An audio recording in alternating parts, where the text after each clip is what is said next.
Hello বন্ধুরা, এটা হচ্ছে পদ্মগোকরো সাপ।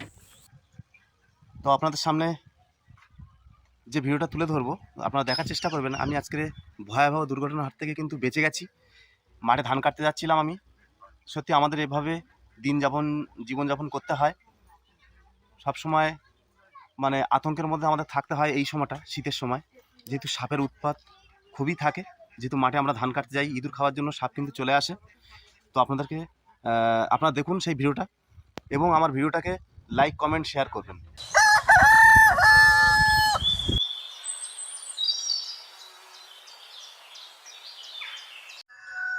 আজ আমাদের জমির ধান পেকে গেছে, তো আমরা ধান কাটতে যাব। তো আমি আমার এই দাদার বাড়িতে এসেছি ধান কাটা যে কাস্তে আছে ওই কাস্তে নিতে। কাস্তেটা একটু দেবে? ধান পেকে গেছে। হ্যাঁ, ধান পেকে গেছে। এই দেখো আমাদের কাশি কোথায় গো? ও এই তো কাশি।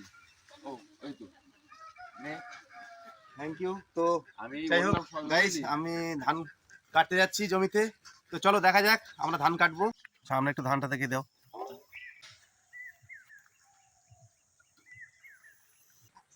যাই হোক ধান কাটতে যাচ্ছি। ওরে বাবা রে, রোহিতদা, এই যে রে, ভীষণ বড় সাপ, দেখুন ভীষণ বড় সাপ। এই কি সাপ, দেখ দেখ দেখ দেখ দেখ।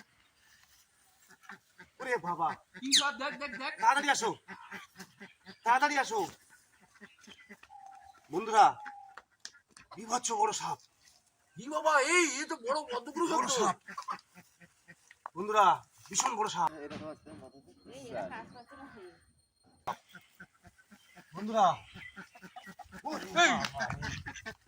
বন্ধুরা দেখুন, বিভৎস বড় সাপ, পদ্মগোকরো সাপ।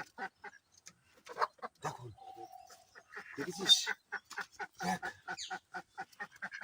বিশাল বড় সাপ। আমার মনে হয় আজকে ধান কাটতে যাবো না। বিভৎস সাপ। এই দেখি দিনের বেলায় শিগগিরই আয়, দেখে যা, সাবধানে চলাফেরা করবি। বিভৎস সাপ দেখ। মারিস না, বন দপ্তরের হাতে তুলে দিতে হবে সাপটা। বন দপ্তরের হাতে।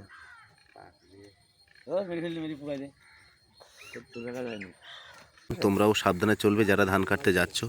এই মুহূর্তে সাপের উপদ্রবটা একটু বেশি থাকে। তোমাদেরকে প্রত্যেকে দেখে শুনে চলার চেষ্টা করবে। সকলে ভালো থাকবে, সুস্থ থাকবে।